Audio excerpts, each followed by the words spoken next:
Vamos lá então, pessoal. Posso começar, Vanessa, aqui, depois eu passo o bastão para você, aí você conduz o evento. Combinado, Luiz. Esse é um evento que faz parte da parceria que a gente tem com a Embrapa e do projeto que a gente tem de sustentabilidade rural da Sooro, né, e com grande satisfação que a gente recebe aí todos os nossos fornecedores que estão presentes aí e que estão dispostos a aprender um pouco mais sobre o assunto, né, é um assunto, vamos dizer assim, que tem se falado muito nos últimos anos, e a nossa ideia é trazer um pouco do que a Embrapa já tem de experiência e tem implementado sobre as boas práticas, né, de sustentabilidade para aumentar a eficiência do campo, aumentar a eficiência da produção do leite, né, então, melhorando a cadeia aí do leite como um todo.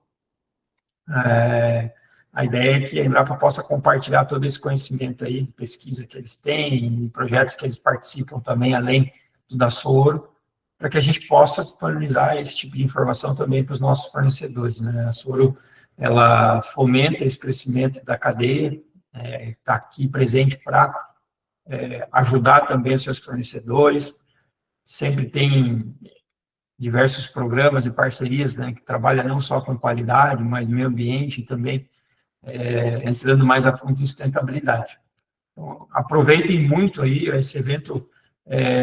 Acredito que não é uma via de mão única, né? Ele está aqui o pessoal está aqui que vai apresentar para responder pergunta também, vai ter aí os momentos de vocês perguntarem, de questionarem os técnicos aí dos laticínios, né? Aproveitem bastante a experiência que esse pessoal aí tem na produção leiteira para tirarem dúvidas e também ampliar o conhecimento. Acho que o conhecimento nunca é demais, a gente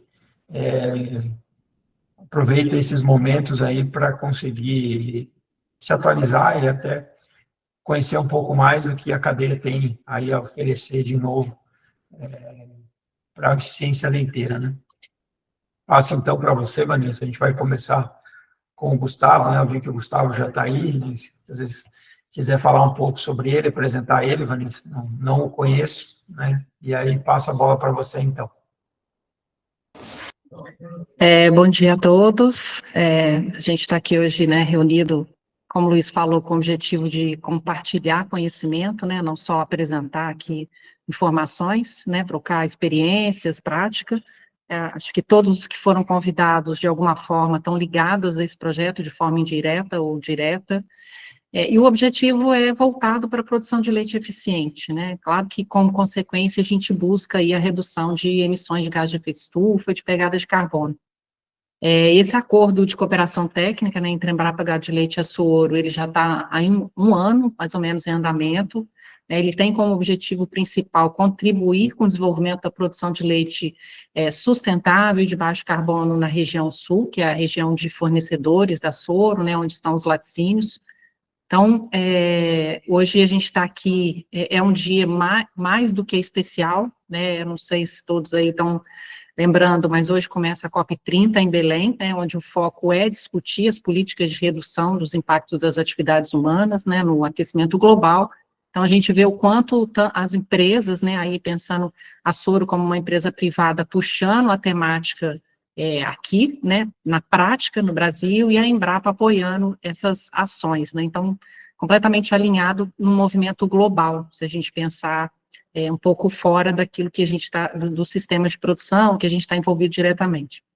Bom, hoje, para não perder muito tempo, a gente vai ter 6 palestras, né, que vão abordar os temas principais que nós levantamos durante as visitas que nós fizemos, os trabalhos que a gente vem fazendo com a Sooro, né, e com os fornecedores, com a troca que a gente já teve com os técnicos e com os próprios produtores. Então, a gente trouxe alguns temas que foram mais relevantes, que a gente viu que poderia agregar nesse primeiro momento. A gente está fazendo online, porque é difícil fazer esses eventos pontuais, assim, regional, porque a cadeia da Sooro, como ela tem os intermediários que são laticínios, é uma cadeia muito grande, muito robusta, então a gente preferiu fazer esse primeiro workshop online, para a gente poder atender o maior público possível, tá? Após cada palestra, a gente vai ter 15 minutos, mais ou menos, de 15 a 20 minutos de perguntas, compartilhamento de experiências e práticas, tá? Para a gente falar, eu vou coordenando aqui com vocês. Desde já agradeço, né, todos os participantes, os palestrantes, né, que se disponibilizaram a estar aqui, quem parou um pouquinho a sua rotina para estar aqui escutando os nossos palestrantes. Um bom evento a todos, e para começar, a gente tem o Gustavo Gonçalves de Souza Salvati. Ele é literalmente filho da Embrapa, né, filho de um grande colega nosso, e é um zootecnista, doutor em ciência animal e pastagem, cofundador das startups Sistec Feeder e Tech Feed, atua em consultoria e treinamento nas áreas de nutrição, de gado de leite e de produção de alimentos. Gustavo, eu passo a palavra para você agora. Obrigado, Vanessa. Obrigado, Luiz Gustavo. Obrigado a todos aí, o Thierry, pelo convite. Vai ser uma honra aí compartilhar um pouco aí do que a gente faz na prática. Vou só compartilhar minha tela aqui, aí vocês me avisem quando tiver ok aí, tá bom?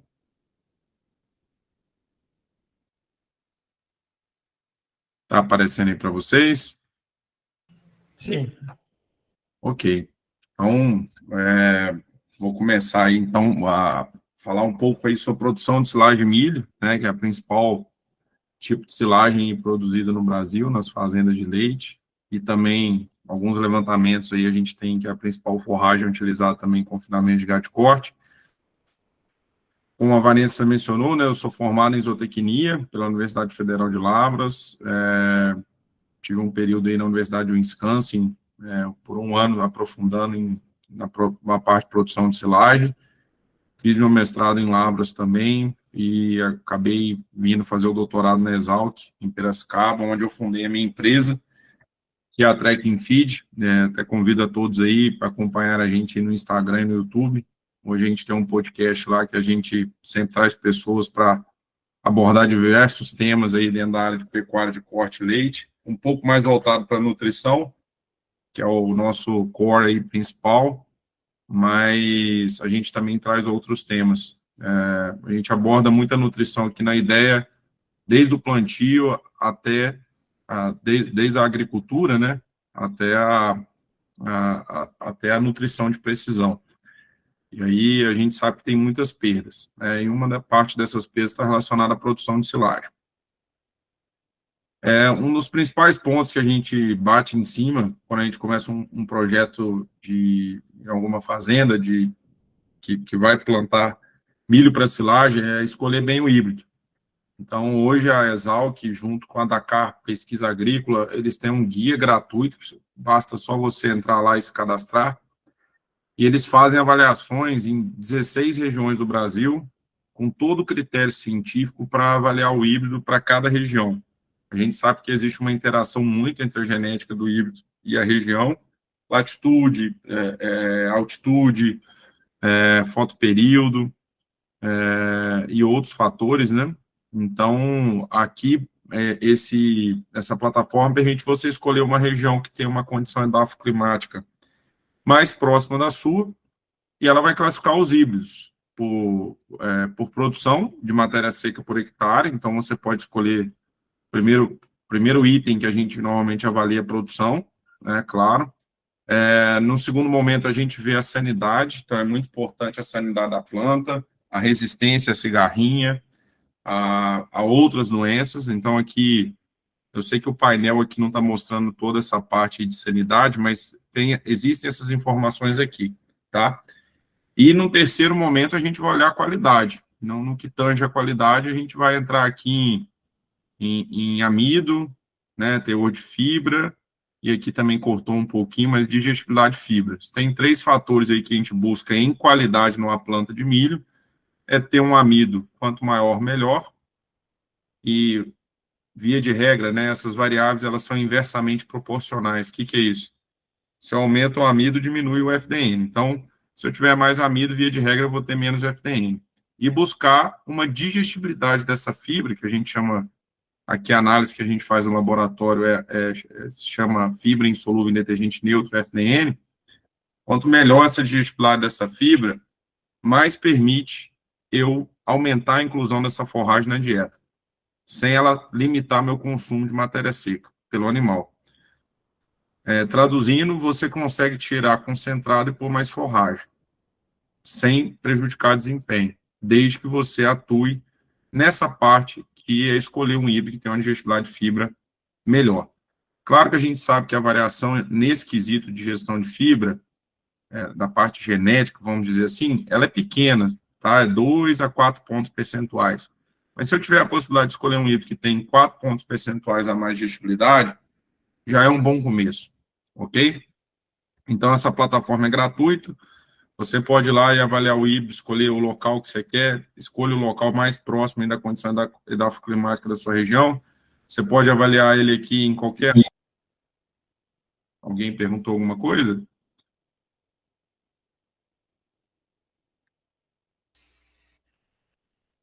Você pode aqui segregar o ano que você quer, a época, se é safra ou safrinha, se você quer que tenha tolerância a glifosato e assim por diante, tá? As faixas aqui, qual o ciclo em dias que você quer, qual é a faixa de produtividade que você busca, tá bom?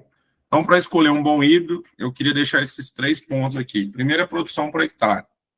Não tem como, né? A gente precisa fazer bastante comida, a gente tem área restrita, a maioria das fazendas tem área restrita, estão crescendo, então precisa de um híbrido que produz muito por hectare. Eu acho que esse é o primeiro critério. O segundo é a parte sanitária, ok? Ele ser um híbrido resistente às doenças fúngicas e principalmente a cigarrinha, né, que vem afetando muita gente, resistente a tombamento. E no terceiro momento, a parte do valor nutricional, que está muito atrelado ao teor de amido e a digestibilidade da fibra, se fossem as 2 variáveis aí que eu escolheria para priorizar. Bom, é muito importante você ter um acompanhamento de um agrônomo. Aqui é um aplicativo gratuito que chama GPHD, e você coloca lá a produção de matéria natural da sua silagem de milho, da sua planta, né, que ainda não é silagem, né, porque não foi fermentado. E ele calcula a extração que você tem dos macrominerais aqui, nitrogênio, fosfato, potássio e enxofre. Aqui eu trouxe a título de curiosidade que você precisa do agrônomo para estar repondo, né, montando um planejamento de adubação para repor pelo menos esse mínimo aqui para a planta, né, para atingir altas produtividades. A planta de milho extrai muito do solo, então a gente precisa repor esses nutrientes. Então fica a dica aqui, isso aqui é só um aplicativo que pode ajudar você a discutir com o seu agrônomo a estratégia para isso. E não adianta você pensar que você vai fazer lavoura boa, silagem boa com lavoura ruim. Isso não existe. Então, o primeiro passo é escolher, plantar bem, né, e cultivar bem essa lavoura. Então, isso está atrelado a escolher o híbrido adequado, o manejo de adubação adequado, a correção do solo adequado, a época de plantio adequada, a plantabilidade, né, que é a distribuição correta das sementes, não só espaçamento, como também profundidade, né, a gente sabe que tem que ser plantado ali com 5, 6 centímetros de profundidade, e a plantadeira tem que estar muito bem regulada para não dar falha, ou linha, a gente chama de linha dupla, né, quando cai 2 sementes no lugar que era para cair uma, né, vamos dizer assim. A gente tem que ter um acompanhamento agronômico para ter uma roça padrão top, tá bom? Bom, a gente divide a planta de milho em 2 frações. A gente tem a fração vegetativa, fibrosa, que é composta aí por caule, folha, palha da espiga, sabugo, que é realmente a fração que tem a fibra, né? A análise que descreve, normalmente essa fração ela corresponde 50 a 55 do peso seco da planta. A análise que descreve na análise bromatológica essa fração é a fibra insolúvel em detergente neutro. Então, quanto maior o meu FDN, que a gente chama assim, essa análise, maior a proporção de caule, folha e palha da espiga, sabugo eu tenho na minha silagem. Quanto menor, eu tenho menos dessas frações e indiretamente eu tenho mais amido, mais grãos, tá bom? Então, a gente sabe que o milho é uma gramínea, né, e a fibra insolúvel em detergente neutro, que é essa análise que é feita no laboratório, nada mais é que você colocar uma amostra moída a 1 milímetro numa peneira de crivo 1 milímetro, e você vai deixar numa solução com pH neutro, que é o detergente, e ele vai solubilizar todo o citoplasma na célula, e o que vai sobrar vai ser a parede celular, que é o que a gente chamamos de fibra insolúvel em detergente neutro. A parede celular, ela é tida como um carboidrato fibroso, porque ele tem degradação lenta dentro do rumen, ocupa espaço dentro do rumen, e pode limitar o consumo por ele ficar muito tempo retido no rumen, tá? E essa fibra insolúvel em detergente neutro, à medida que a planta vai ficando velha, a parede celular secundária vai crescendo, vai ficando mais espessa ainda. Então, quanto mais velha a planta de milho, maior o potencial dela ficar mais tempo retida no rumen, porque ela só tem 2 jeitos de sair do rumen, ou por degradação ou por passagem. E o rumen é uma caixa aí com 150 litros e com a saída lá como se fosse um cano ali de meia polegada, né? Então, para o retículo, o orifício reticulonasal, né, que é a saída do rumen, se eu tiver uma fibra ruim aqui, eu vou precisar que o animal rumine várias vezes até ela atingir um tamanho próximo de 4 milímetros para sair do rumen. Caso contrário, até ela não conseguir sair, ela vai limitar fisicamente o consumo, tá? E isso aí vai prejudicar o animal. E nesse tipo de silagem que foi colhida mais passada, acima aí de 38% de matéria seca, por exemplo, eu vou ter problemas com limitação de consumo devido a esse fator que a parede celular fica mais espessa. Parede celular aqui composta por celulose, hemicelulose e lignina. A lignina não é um carboidrato, porém ela é um composto aromático que confere essa maior indigestibilidade da fibra, e quanto mais velha a planta, mais lignina é depositada. Tá bom? Então, a digestão dessa fração aí, ela varia de 40% a 58% in vitro, né, analisada no laboratório, em tubo de ensaio. E o que afeta essa digestão da fibra? Quanto de lignina que essa planta tem, né? A relação lignina-FDN, porque a lignina é um componente que não é digestível. O tipo do híbrido, existem híbridos que têm uma digestibilidade de fibra melhor. Lembrando que essa variação genética ela é bem estreita, né? A gente tem aí uma janela aí de 2 a 4 pontos percentuais de melhoria. Não é tão grande, mas se eu puder escolher um híbrido que digere melhor, fantástico. E maturidade, né? A gente sabe que a planta, quanto mais velha, pior ela fica em digestão de fibra, porque a parede celular dela secundária aumenta e aumenta também a deposição de lignina. Tá bom? Bom, esse aqui é um experimento que colheu a planta de milho em diferentes pontos de colheita. Tá? Mais de 18 híbridos avaliados em parcelas com 4 repetições. A pesquisadora colheu com 30%, 35%, 40% e 45% de matéria seca. Tá? E aqui está a análise de fibra, né?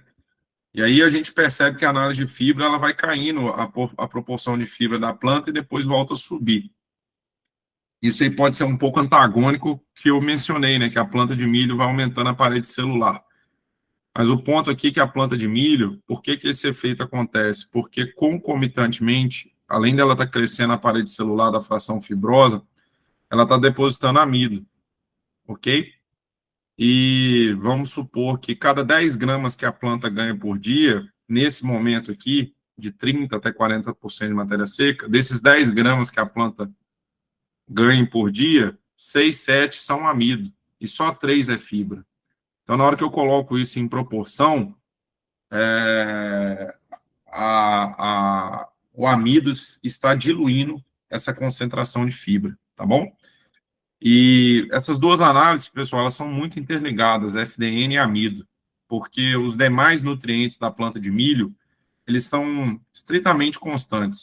Se você pegar o teor de proteína bruta de uma silagem de milho, sempre vai ser em torno de 7,5% a 8,5%, o teor de cinzas, 3 a 4%, que é minerais, estratetéreo, 3%, e assim por diante, ok? Então, o que varia aqui principalmente na planta de milho, é a fibra e o amido.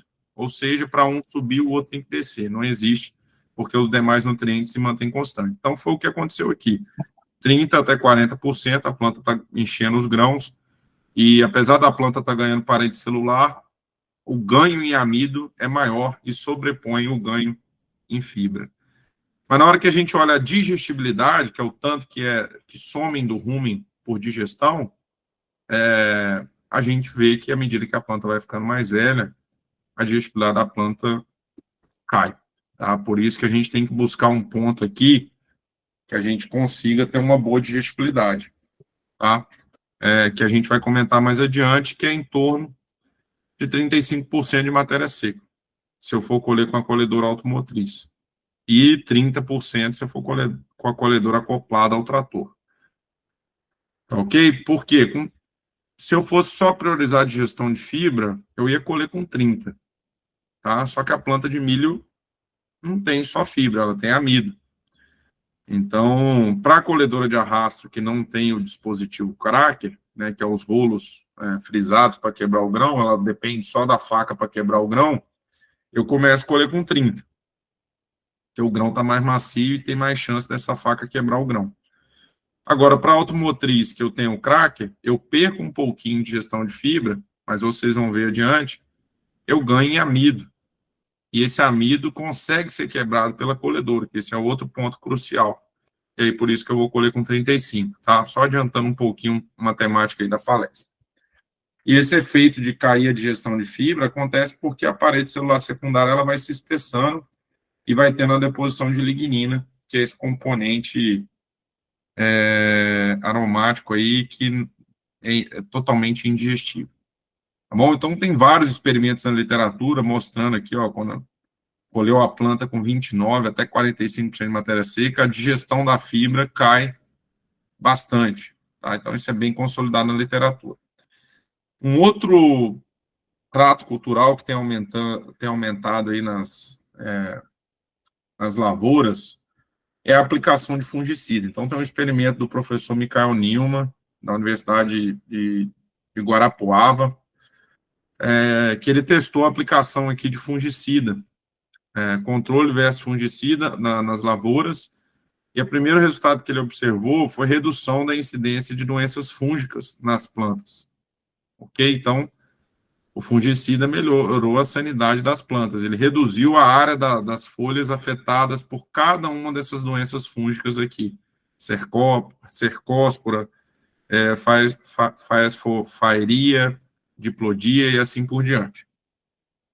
E um ponto que chamou muita atenção foi reduzir a lignina da planta, tá, de 6 para 5,2, e melhorou a digestão da matéria seca, ok? De 41,6 para 43,1, e da fração vegetativa fibrosa de 27,6 para 29,1. Então, a aplicação de fungicida tem se tornado uma realidade na prática das fazendas que estão querendo fazer uma lavoura de ponta, porque diminui problemas de sanidade e melhora a qualidade e a digestão da fibra. Além, pessoal, de reduzir micotoxinas vindas da lavoura. Então, a gente sabe que tem um fungo que cresce aí na lavoura, que é o fusário, e ele produz algumas micotoxinas que geram problemas para os animais, ok? Então, o fato de usar os fungicidas ajuda também a prevenir nesse sentido. Bom, outro ponto que pode ajudar a melhorar a digestão de fibra é a altura de colheita, ok? A altura de corte. Então, esse experimento aqui, eles pegaram e colheram com 15, 30, 45, 60 centímetros. E na hora que você eleva a altura de corte, o que você está deixando para trás? O caule. O caule é a fração mais firme, né, mais compactada e de pior digestão. Então, quando eu tiro o caule da jogada, o que acontece com a matéria seca da planta? Vai subindo. E o teor de fibra? Vai caindo, né? Porque eu estou deixando mais caule no campo. Em contrapartida, conforme eu já falei desde o início, se desceu o teor de fibra FDN, o teor de amido irá subir. Ok? As cinzas não muda muito, teor de lignina cai, porque o caule é bem lignificado, porque ele precisa da sustentação, né, para a planta não tombar, então eu estou deixando mais caule para trás. A digestão da fibra melhora, ó, sai de 51,5 para 55,1. A gente puxou aqui 3,6 aí, unidades percentuais. Então, isso aí é bem relevante. Vai permitir eu adicionar mais silagem nas minhas dietas. E a produção cai. Então, a produtividade por hectare vai cair. Então, assim, eu posso subir a altura de colheita, Gustavo? Pode. É uma estratégia, desde que você tenha área suficiente e não te falte forragem. Acho que o principal problema aí para o produtor é faltar forragem. Porque se ele não tiver um bom planejamento forrageiro e faltar comida, das duas, uma. Ou ele vai ter que vender gado, ou ele vai ter que comprar forragem. Quando a gente compra forragem, transportar água, né, pensando que a planta de milho aqui, ó, se ela tem 35% de matéria seca, os outros 65% é água. Então, esse é um transporte muito caro em termos de frete.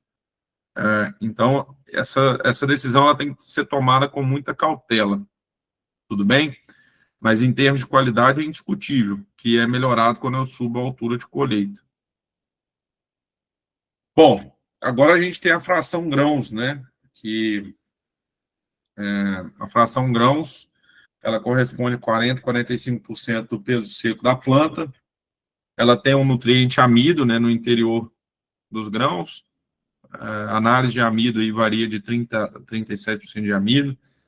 Então, quando eu busco aí uma silagem top, eu estou buscando aí pelo menos acima de 30% de amido. A digestão desse amido, né, que é o quanto que ele é aproveitado, varia de 80% a 98%, e vai depender de alguns fatores. O tipo de endosperma do milho, a maturidade, o tamanho de partículas, né, o quão bem quebrado esse milho foi na hora da colheita,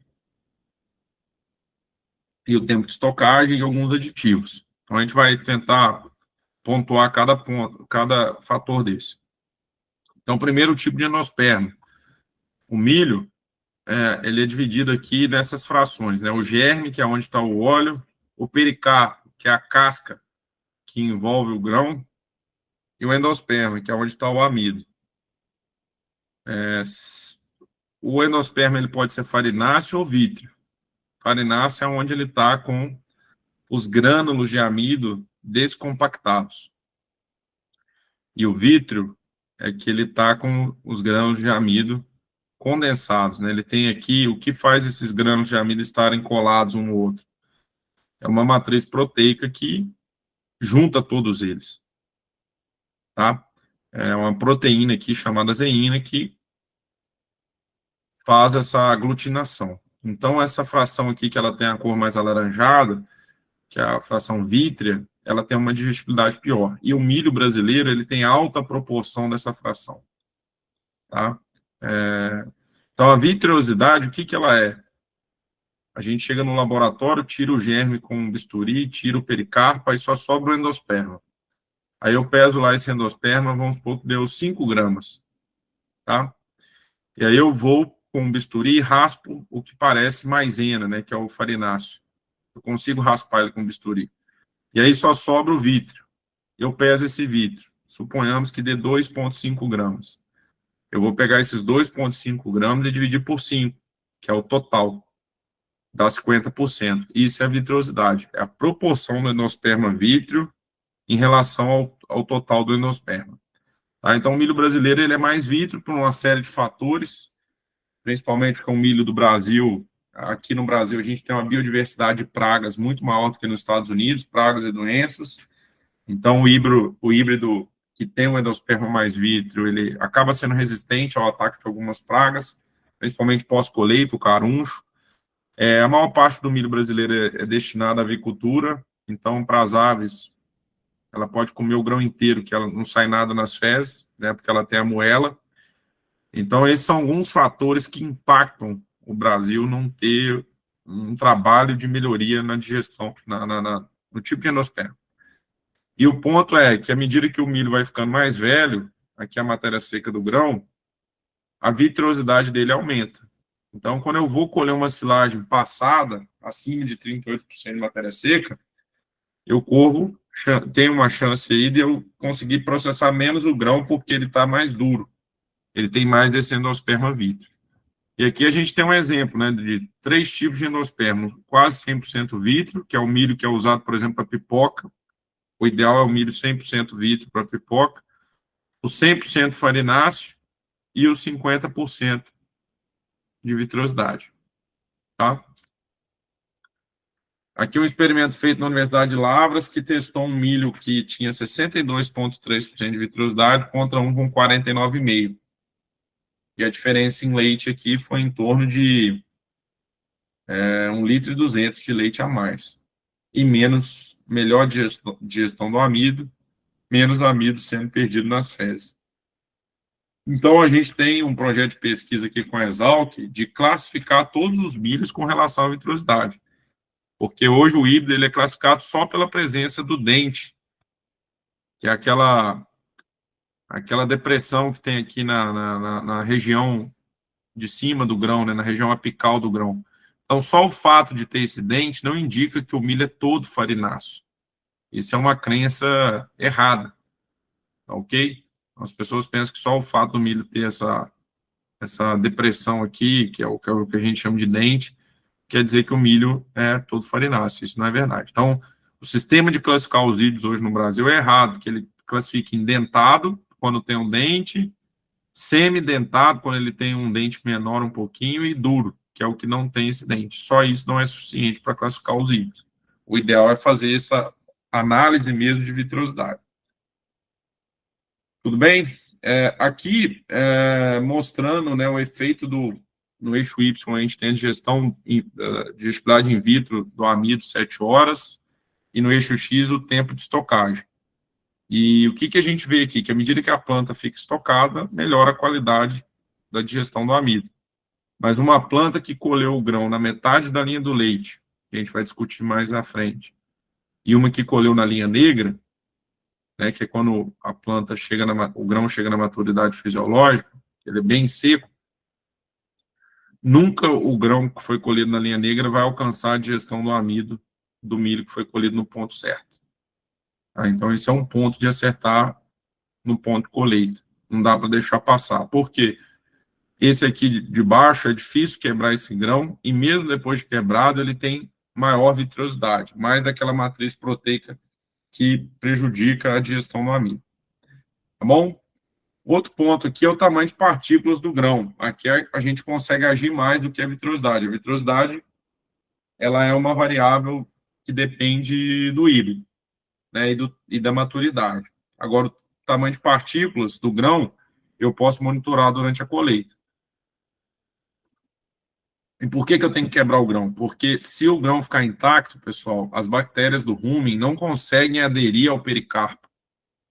E aí não digerem, por isso que sai o grão inteiro nas fezes. A gente precisa romper o pericarpo para as bactérias no rumen conseguir ter acesso aonde está o amido, tá bom?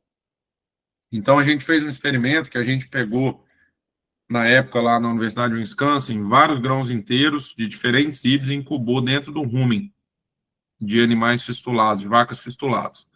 Então, a digestibilidade foi próxima de zero. Depois, a gente pegou esses mesmos grãos, esses diferentes híbridos, picamos em 2 pedaços. Incubamos, ó, já foi para 40%.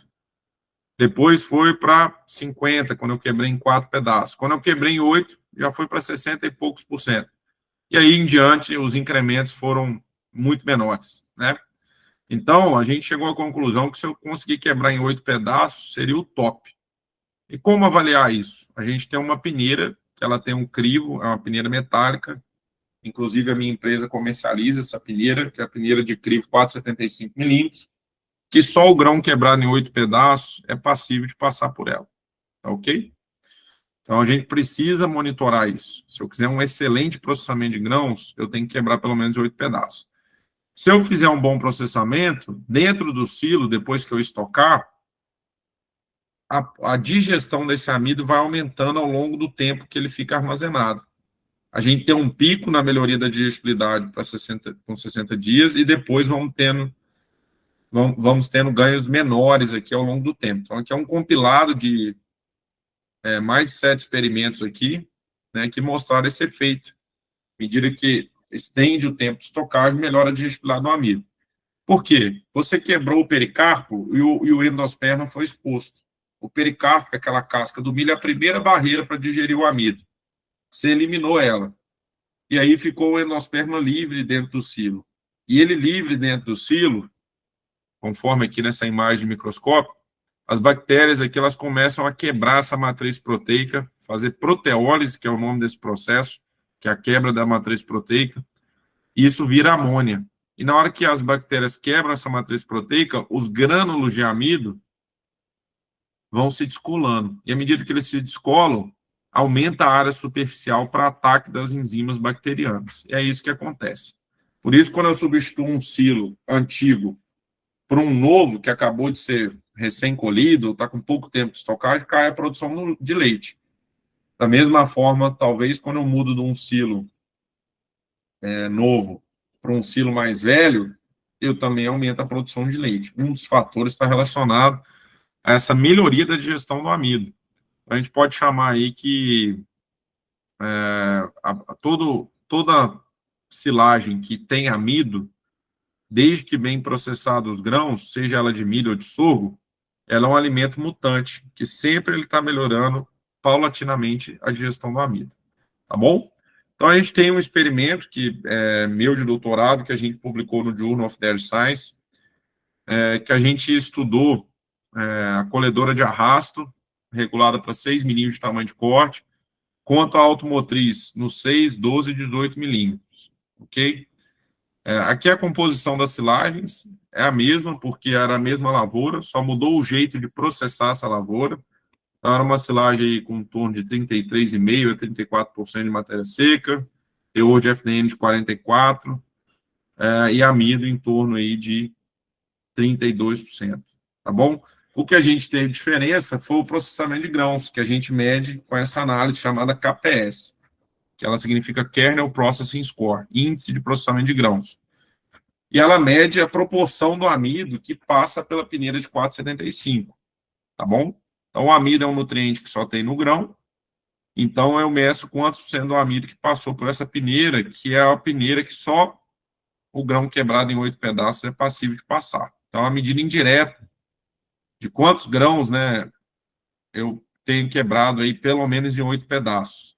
A gente vê que a colhedora de arrasto teve só 32%, a automotriz quase 54%, aqui no mesmo tamanho de corte, 6 milímetros, 12 milímetros na automotriz, 49%, já diminuiu um pouco, 18 milímetros de tamanho de corte já caiu mais. Então, aqui a gente já começou a observar que à medida que eu elevo o tamanho de corte, aqui é tamanho, tá, pessoal, não é altura, tá?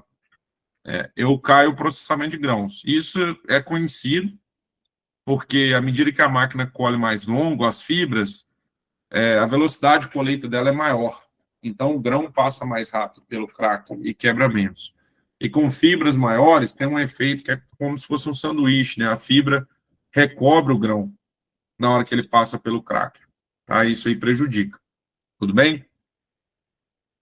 E aqui é para você ver, a gente separou, secou essa amostra e botou numa bacia com água e os grãos afundam, né? E a gente depois tira a fibra e seca os grãos e botamos nesse potinho aqui.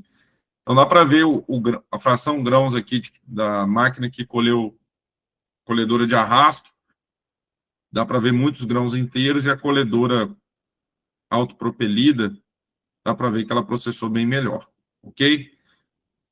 Aqui a composição da dieta, né? Tinha 48,5% de silagem de milho, 15,5% de polpa cítrica, 15,1% de milho seco muito fino, 9,5% de farelo de soja, 6,9% de soy pass, que é uma fonte de PNDR, proteína não degradável, gordura, não entrou aqui na tabela, no gráfico, mas tinha gordura protegida e minerais e vitaminas.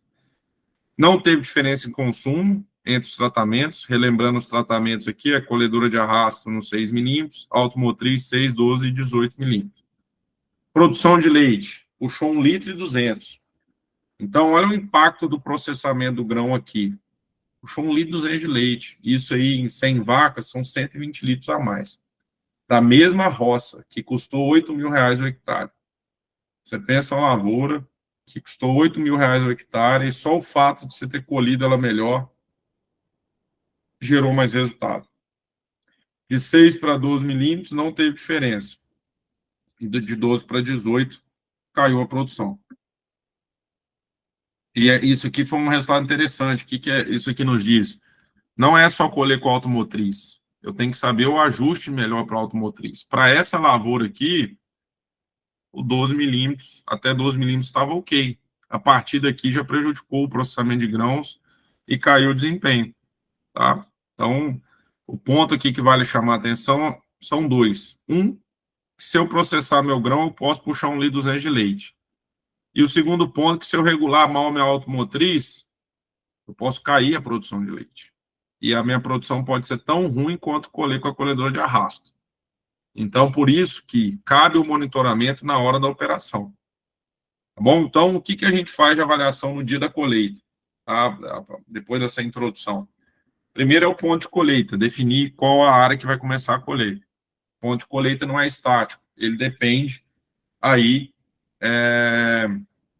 do tipo de colhedora. Tudo bem? Então, se for colhedora de arrasto, que não só depende da faca para quebrar, e é uma colhedora de arrasto que não tem crack, que hoje a gente tem algumas que tem. Eu vou entrar com 30% de matéria seca e sair com 34%. E outra medida que eu olho, que é a mais fácil de olhar, é olhar a linha do leite. O que é a linha do leite? É a linha que delimita a deposição do amido no grão. Normalmente o grão, ele deposita amido de cima para baixo, e à medida que vai se formar a linha do leite, é a linha que delimita a fração que já está sólida da fração pastosa. Então, essa linha do leite eu quebro a espiga e olho esse lado do grão, não o outro. Tá? O outro é onde está o germe. Eu olho esse lado do grão, faço com a unha, eu vou descendo com a unha até chegar onde está pastoso, e ali é a linha do leite. Tudo bem? Então, eu tento colher aqui para colhedor de arrasto com 1/3 da linha do leite, e para automotriz, metade da linha do leite. Se eu puder fazer a matéria seca, eu colho 10 plantas, pico elas e faço a matéria seca, tá bom? Lembrar que se for fazer a matéria seca, tem que ir no horário quente do dia, que se você for de manhã, tem orvalho. Né? Isso aí pode mascarar o resultado. E outro ponto é nunca pegar plantas vamos dizer assim, da borda, né? Porque da bordadura, porque ela tem um regime de maturação diferente. Então, a gente tem que pegar plantas do interior. Tudo bem? A gente faz avaliação de distribuição de partículas usando esse jogo de peneiras da Penn State. Esse jogo de peneiras eu recomendo que toda fazenda tenha. Ele ajuda a monitorar o tamanho do picado, mas também a qualidade de mistura da dieta e a seleção. Então, acho que toda fazenda deveria ter. E as recomendações aí para silagem de milho é 3 a 8% na peneira de 19, 45 a 65 na caixa de 8. Mas hoje a gente tem até recomendado que, se for colher com automotriz, tentar colocar 65 a 70 na caixa de 8. As demais eu não me preocupo. Se eu acertar essas duas aqui de cima, já estão ok. Outro ponto que a gente avalia é o que fica nessa peneira de 19 milímetros. Não é só ter a proporção de 3 a 8%. Precisa ter homogeneidade dessas partículas. A partícula aqui nessa caixa, nessa peneira, não pode passar de 5 centímetros. Então, quando a gente pega essas 6 partículas aqui do lado da tela, elas estão no tamanho legal. As outras passaram de 5 centímetros. Tudo que passa de 5 centímetros vai ser selecionado pelo animal e atrapalhar a compactação no ciclo. E aqui eu falo que a gente consegue ver alguns sinais, né? Por exemplo, roseta de sabugo, né, que é esse pedaço de sabugo ou de caule, quer dizer que a faca contra a faca não estão bem ajustada na hora de picar. Então, tem que ajustar isso. Palha longa está relacionada à fiação de facas no processo. Ou facas com dente, né, que não foram trocadas. Então, isso eu tenho que ir lá e corrigir. Tá bom? Então, eu não posso ter partículas maiores que 5 centímetros aqui. O tamanho máximo que aceito seria de 2,5 a 5 centímetros. Então, a gente vê isso aí em várias fazendas, problemas com isso. E o que a gente tem que a gente precisa é maximizar as partículas na caixa de 8. Esse experimento provou isso. Como é que eles fizeram isso? eles fizeram uma pen state grande e pegaram uma silagem e agitaram essa pen state e fizeram subsilagens, né, do que ficou acima da peneira de 19, do que ficou só na caixa de 8 e do que ficou abaixo da caixa de 8. E montaram esse experimento aqui, que a dieta 1 só tinha silagem de milho íntegra, né, ela toda, com todas as partículas, 17% de FDN de forragem. Para quem tem um pouco de noção de nutrição, sabe que isso aqui é pouco, né, isso aqui é uma dieta que vai gerar uma acidose. Outra dieta que tinha 17% de FDN de forragem, mais 9 unidades vindo só de partículas abaixo da caixa de 8.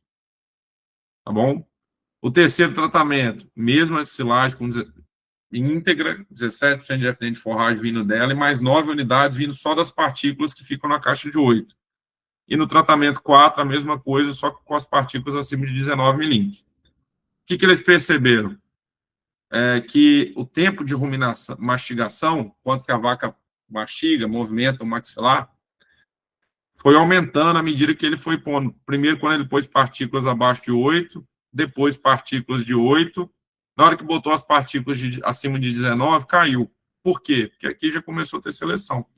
Então, aqui já levou à conclusão que se eu puder maximizar na hora da colheita as partículas na caixa de 8, seria o ideal. Apesar da Universidade da Pensilvânia recomendar 45% a 65%, que é um range, é uma variação muito grande, com a automotriz a gente consegue puxar esse número aqui para 65% a 70%. E essa partícula que a gente quer. Na hora que avalia a gordura do leite, foi o mesmo efeito que a gente chama de quadrático, ó, quando sobe e depois desce. E só desceu aqui na caixa de 19 porque teve seleção, tá bom? Então, essa aqui é uma silagem que eu fiz, que eu considero a melhor em tamanho de partícula que eu fiz até hoje. A gente tem aqui 5% na caixa de 19, nenhuma partícula acima de 5 centímetros, e tivemos aqui 70% de partículas na caixa de 8. Tá? Então, esse tipo de fibra aqui que eu quero, porque ela não é selecionada. E olha os sólidos dessa fazenda que conseguiu essa distribuição de partículas na silagem. Eu preciso acertar na silagem para eu ter resultado na dieta. Se eu errar na silagem, vai ser mais difícil corrigir na dieta. Eu vou ter que comprar pré-secado, eu vou ter que aumentar tamponantes. Então, acertar no tamanho da fibra na hora de fazer a silagem é crucial. Tá bom? E monitorar o processamento de grãos. A gente tem uns copos, né, de 1 litro. O ideal aí para a automotriz é não ter nenhum grão inteiro em 1 litro. Se for colhedora de arrasto, no máximo 2 grãos. Outra metodologia é a flotação ou separação hidrodinâmica dos grãos da fração fibrosa. Como é que isso aqui é feito? Eu seco a amostra previamente, 350 gramas de amostra, põe isso numa bacia, passo os dedos por entre a fibra, o grão é mais denso, ele vai afundar, depois eu removo essa fibra com a peneira dessa de coar leite, e aí eu dreno a água, sobra os grãos. Vai ficar algo assim, ó. Aqui, ó, eu esparramei o material, passei os dedos por entre a fibra, se tivesse algum grão entremeado ali para ele afundar, tirei a fibra com a peneira de coar leite, depois drenei a água, fica os grãos. E aí a gente seca esses grãos, aqui está aqui nesse guardanapo, mas a gente depois põe na airfry, 2 sessões de 10 minutos, e aí eu tenho essa peneira de 4,75 milímetros, que eu agito ela manualmente por 2 minutos, e aí eu calculo a proporção de grãos abaixo dessa peneira. Essa peneira de 4,75 milímetros, conforme a gente já tinha mencionado, só o grão quebrado em 8 pedaços pode passar por ela. E aí, para a automotriz, a gente busca 70% desses grãos passando por ela. E para a colhedora de arrasto, pelo menos 50%. Ok? Então, é isso que a gente busca. Processamento excelente, acima de 70%. O bom, 50% a 70%. O ruim, abaixo de 50%. Se tiver ruim, eu tenho que ajustar a máquina. Tá? Bom, a gente tirou essa ideia de onde? Tinha um aplicativo da Universidade de Wisconsin que a gente fazia o mesmo procedimento, só que esparramava os grãos numa lona preta. Só que você tirava a foto e o aplicativo te dá a proporção de partículas abaixo da peneira de 4,75 milímetros. O problema disso aqui é que a foto é rápida, mas preparar isso aqui de forma que nenhuma partícula sobreponha uma a outra é complicado. Então, por isso que a gente aproveitamos essa peneira do KPS, do laboratório, e usamos para esse fim, tá bom? Então, esse trabalho aí, a gente validou isso, publicamos no EDSA de 2024, que é o principal simpósio de ciência em gado de leite no mundo. Fizemos um projeto junto com a Universidade de Wisconsin, Exalc, a Universidade Estadual de Maringá, e validamos esse equipamento.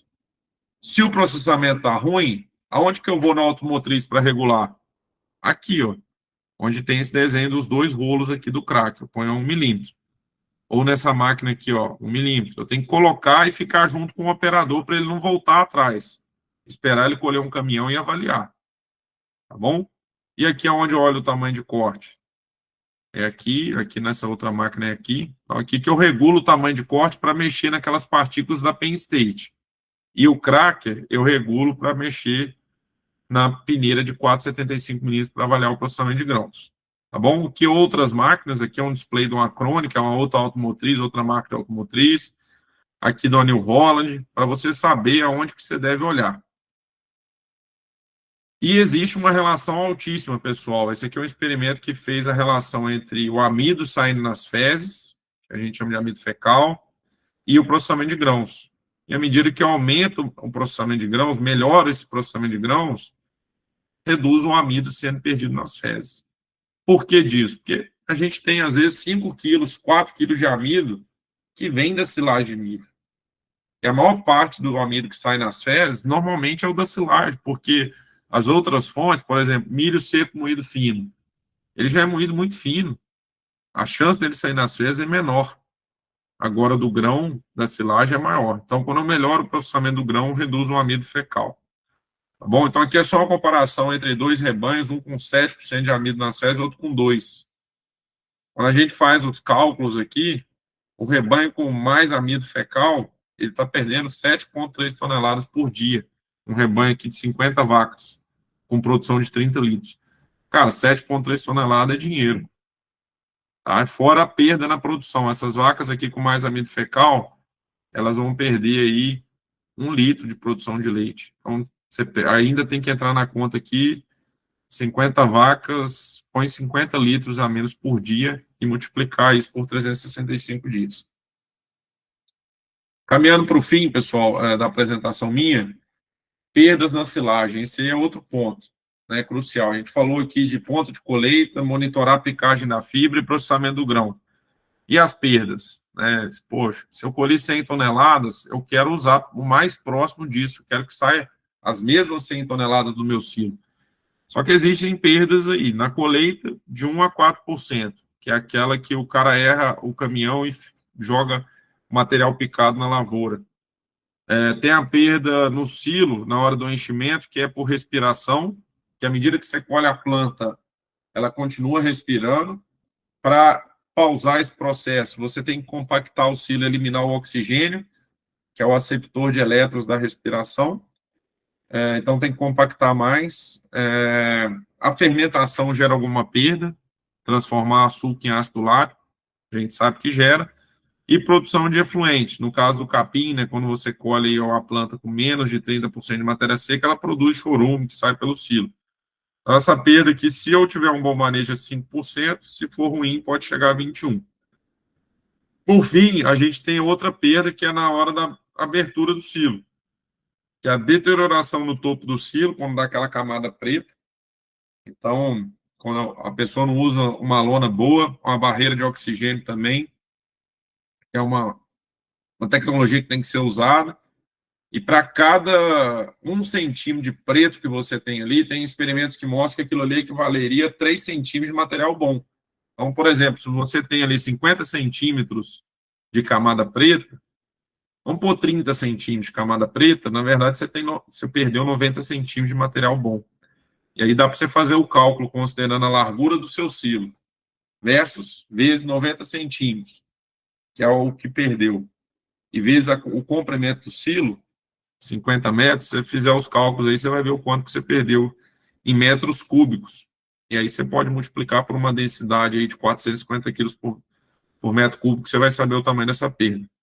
E aquecimento do painel, do silo, né? Porque o silo às vezes foi mal dimensionado, ou porque a retirada é errada, não tira 30 centímetros por dia, não deixa o painel do silo como um paredão, e isso aí afeta essas perdas, tá? Então, aqui algumas perdas de fermentação.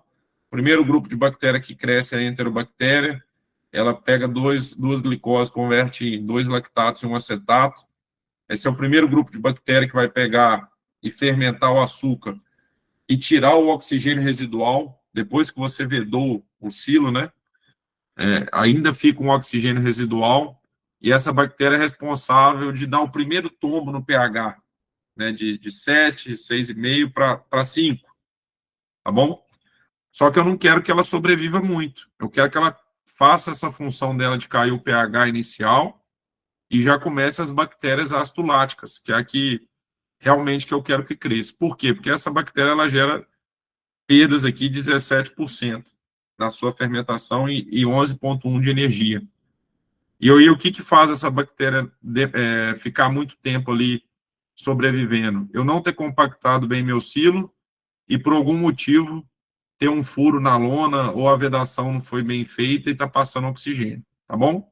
Clostrídio, que é mais comum para capim, não é para milho, gera uma perda altíssima. Levedura, que cresce na hora que eu estou enchendo o silo e na hora que eu abro o silo, que gera perdas muito grandes. E as bactérias que eu quero que cresça, que é a ácido lática, né, que homofermentativo, que só produz ácido lático, que ela gera 0% de perda e 0,70% de perda de energia bruta. Ela vai fazer realmente chegar o pH em 3,8, e a heterolática eficiente, né, que produz o ácido acético, que vai ajudar a inibir o crescimento de leveduras no pós-abertura, tá bom? Mas eu preciso escolher de uma marca de inoculante adequada que gera poucas perdas. Se eu não escolher o inoculante, eu corro o risco dessas bactérias selvagens, igual essa aqui da segunda linha, crescer, ó. E a bactéria selvagem que está lá na planta, ela gera perdas altas, ó, 24%, essa outra aqui de baixo, 29,7%. Por que eu vou usar essas duas aqui, ó, a primeira e a terceira? Porque elas foram selecionadas geneticamente para perder menos, tá bom? Outro ponto crucial é a temperatura do inoculante dentro do tanque. Esse experimento mostra que se passar de 30 graus, começa a cair desempenho. Então, isso é uma coisa também que o pessoal não está olhando. Não adianta só usar inoculante, mas tem que ficar atento com a temperatura. Compactação, né, é crucial. O tempo de enchimento do silo tem que tentar ser de 3 dias para evitar essas perdas por respiração. O peso do trator tem que ser 40% do que chega por hora, então tem que ter alguém monitorando quanto chega por hora. Se chegar a 60 toneladas, tem que ter 24 toneladas de carga.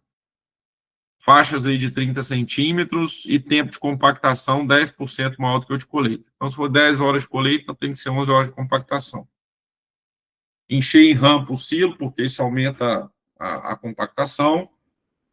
E aqui mostrando o impacto, né, da compactação. Aqui é a perda de matéria seca, teor de matéria seca da planta e densidade em matéria seca, quilos por metro cúbico. Então, quanto maior a densidade, mais bem compactado, menor a minha perda de matéria seca. Tá bom? Enquanto tiver mais dentro da faixa aqui de 35 a 37, também menor a perda de matéria seca. Não fazer silo passando das paredes fazer subir demais o silo, porque isso gera perdas grandes. Usar a lona na lateral do silo, principalmente aqui nesse cotovelo ou ombro do silo, porque aqui gera perdas, mesmo no silo de cimento, porque o pH do cimento é básico, e isso aqui estraga a silagem.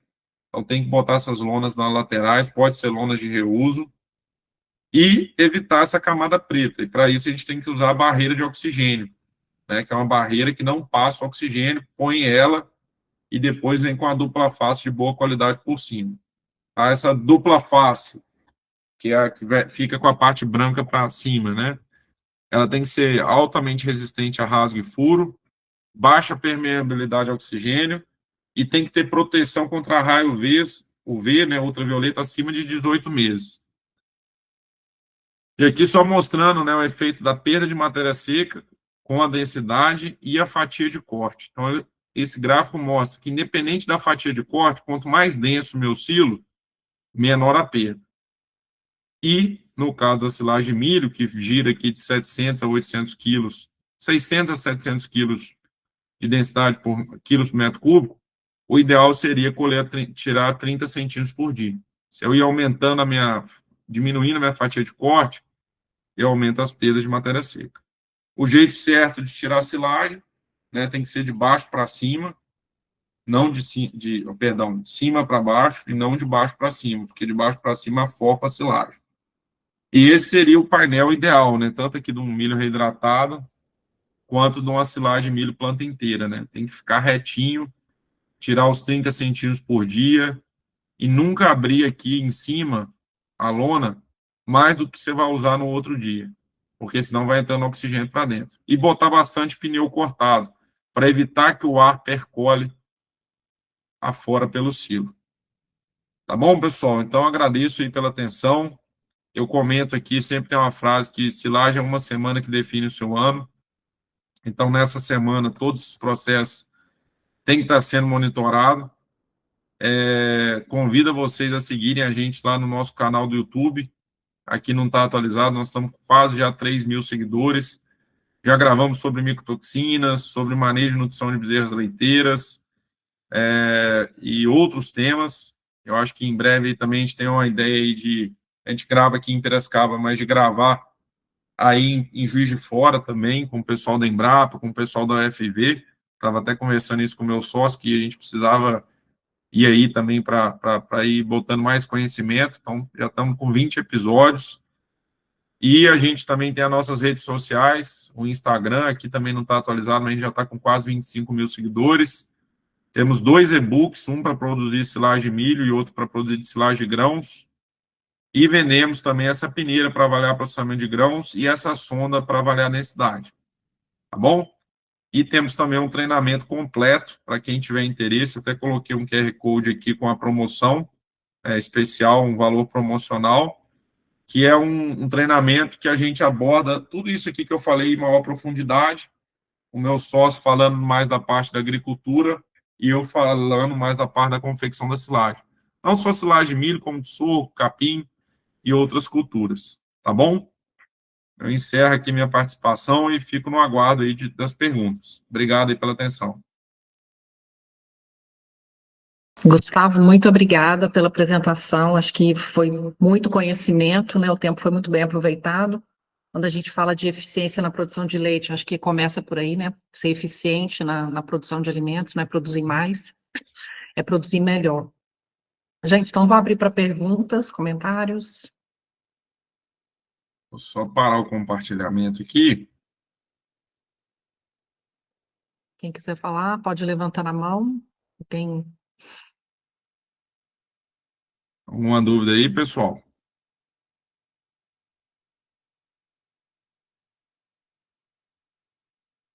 Acho que foi tão bem explicado que nem ficou dúvida, Gustavo. Tomara.